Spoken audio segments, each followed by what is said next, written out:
Na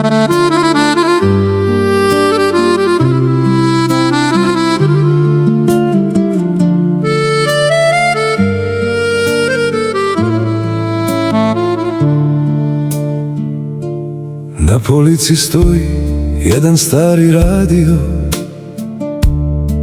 hvata stanice koje odavno ne postoje.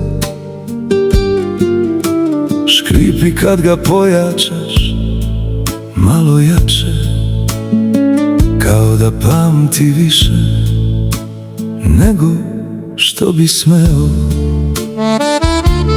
Otac ga je kupio jedne zime davno, kad su pesme vredile više od para, i svaka je imala neko zašto, a ne samo da prođe vreme do sutra. I svira još i kad ga niko ne sluša, kao da zna da tišina ume da zaboli. Jer neke pesme ne traju zbog muzike, nego zbog onih koji su ih voleli.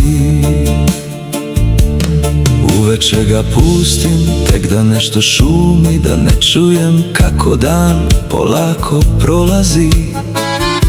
I uhvatim sebe kako pričam s njim, kao sa nekim ko me razume bez pitanja. Kažu kupi novi, šta će ti to staro? Ma neka ga, neka škripi slobodno.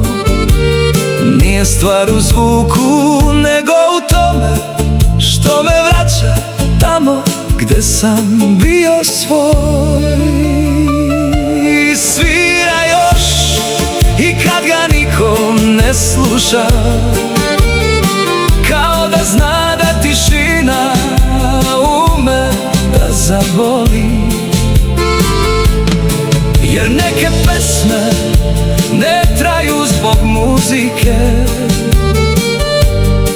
nego zbog onih koji su ih voleli. I kad jednom utihne zauvek, znam, neće biti do njega, nego do mene, što sam zaboravio kako se slušaju stvari koje vrede.